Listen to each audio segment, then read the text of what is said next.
fuera de la iglesia no hay salvación. Y es una de las cosas más mal interpretadas dentro de la fe. Porque entonces ahí estaríamos diciendo que todas las personas que están fuera de la iglesia, y dígase ateos, agnósticos, escépticos, judíos, de cualquier otra religión, de facto, protestantes, todos de facto están condenados. Y que todos los que entonces de hecho digan soy católico, entonces están salvados. Y eso es un gran error de malinterpretación ante las palabras fuera de la iglesia no hay salvación.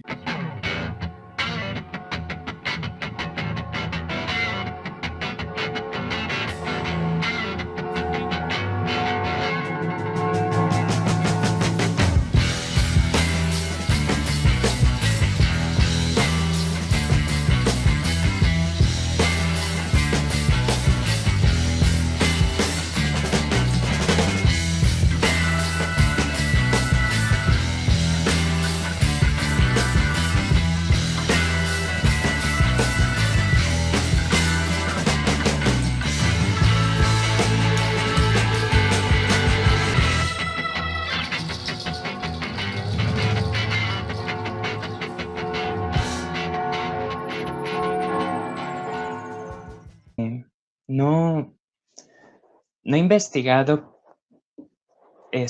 cuál es exactamente qué es exactamente lo que dice la Iglesia Católica al respecto, pero por ejemplo, en mi hogar, siempre me decían que si dudaba de Dios, estaba yo quebrantando como el primer mandamiento. Y sé que hay algunos como guías como para hacer una buena confesión que siguen diciendo lo mismo, así como de que, has dudado de Dios, como tienes que confesar esto. Y yo sé que no es exactamente, estoy casi seguro que esa no es exactamente la posición de la Iglesia Católica, porque pues es la historia de muchos santos, así como esos episodios de duda, pero para mí como cuestionarme cosas del catolicismo yo ponía siempre una barrera como mental, como a pesar de que tenía como mis dudas, mis preguntas, así como, no me gusta mucho el término porque pues viene más así como del hinduismo, pero así como yo tenía como mis vacas así sagradas, como cosas que no se tocaban. Entonces como había cosas que yo no me cuestionaba y como cuando me empecé a tomar más en serio como esa ética como investigativa, como de periodismo, como de corroborar datos, era como de que, ¿por qué como estas cosas como no profundizo más, solo las dejo hasta aquí? Como quería tener yo pues integridad.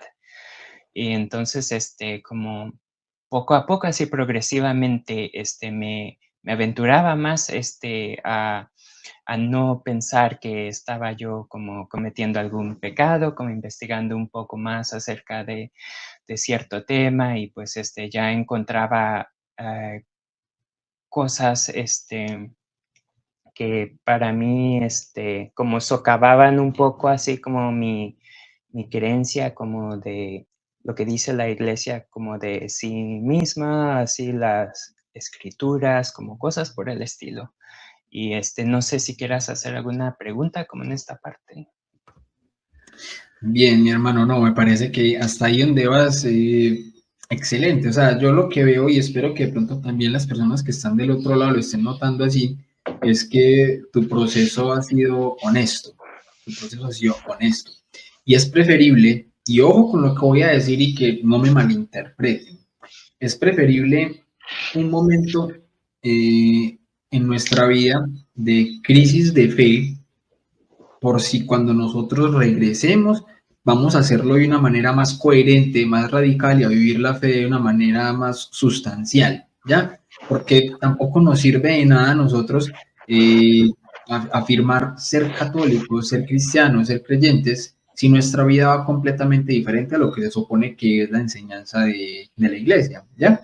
Entonces, yo creo que la posición en la que vos estás, hermano, estás más cerca de abrazar una fe coherente que muchas personas que en este momento tienen supuestamente una fe, pero que muchas de sus prácticas y su vida es contraria a eso que dicen creer, ¿ya?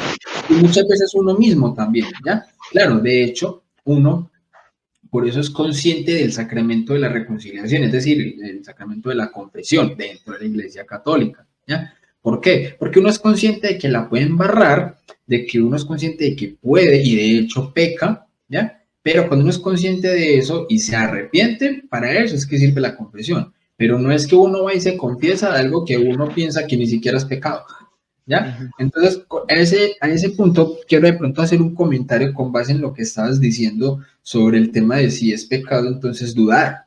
Porque ujú, supongo que la pregunta sustancial sería esa, ¿es pecado dudar entonces de la existencia de Dios o de Dios? Y eso a lo que tú te estás refiriendo se llama un examen de conciencia, que es lo que normalmente uno hace antes de dirigirse al confesionario. Y uno hace un examen de conciencia donde hace un recorrido a través de los 10 mandamientos y mira de qué maneras puede haber pecado con alguno de estos, ¿ya? Y sí, el primero que es amar a Dios sobre todas las cosas, pues, hombre, si uno es consciente de quién es Dios y duda de ese Dios, pues de hecho sí podría estar cayendo en un pecado. Pero si una persona en un caso tal dice, yo no creo, ¿cierto? Yo no creo en Dios tal cual como me lo han descrito y ujú. dudo de este Dios, pues hombre, no está cometiendo el pecado de manera que lo cometería un católico. ¿En qué sentido? Y quiero que pronto me lo puedas entender y también para que las personas que puedan estar observando esa entrevista puedan entender. A quien mucho se le da, mucho se le exige. Entonces, alguien que dice yo creo mucho, pero dudo, es más difícil para esta persona que alguien que de hecho no está creyendo y está dudando, porque de hecho su duda arraiga esa no creencia, ¿ya? Entonces es diferente. Y en ese sentido, mi hermano, hay tipos de pecado. Para uno pecar y que se considere pecado grave, tiene que cumplir tres cosas. ¿Sabías eso de pronto, hermano? Te lo han dicho, que se necesitan tres causales para que pueda ser considerado algo como pecado. Ujú, Necesitamos que sea de materia grave, es decir, que esté en alguno de los 10 mandamientos. Segundo, que uno sepa que eso es pecado. Y tercero, efectivamente, cometer ese pecado, porque el hecho de que sea materia grave y de que uno sea pecado, pero no lo comete, pues hombre, no es pecado. Ahora, si está dentro de los 10 mandamientos y si, por ejemplo, yo lo cometo, pero yo no sé que eso es pecado, de hecho no sería pecado. ¿Ya? Entonces tiene que cumplir las tres. En ese orden de ideas, mi hermano es, usted se va a ir al infierno por eso. No, no. O sea, la iglesia es muy prudente y muy cauta a la hora de hacer eso. De hecho, hay un documento dentro de la iglesia que dice que fuera de la iglesia no hay salvación. Y es una de las cosas más mal interpretadas dentro de la fe, porque entonces ahí estaríamos diciendo que todas las personas que están fuera de la iglesia, y dígase ateos, agnósticos, escépticos, judíos, de cualquier otra religión, de facto, protestantes, todos de facto están condenados. Y que todos los que entonces de hecho digan soy católico, entonces están salvados. Y eso es un gran error de malinterpretación ante las palabras fuera de la iglesia no hay salvación. Esas palabras lo que quieren decir específicamente es que si usted ya sabe que la Iglesia Católica es la verdad, en la Iglesia Católica está la verdad revelada por Dios y es allí donde se supone que debemos perseverar en nuestra fe y mismo así, usted sabiendo eso, lo rechaza y se sale, ahí es donde no hay salvación.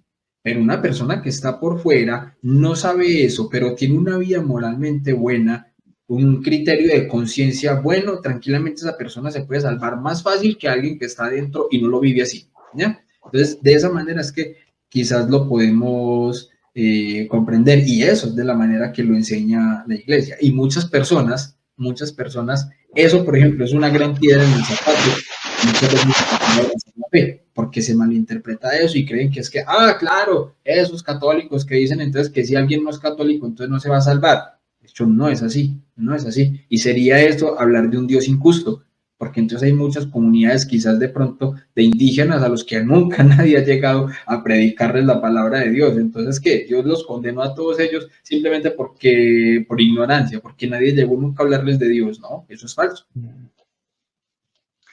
Sí. Este, sí, es verdad.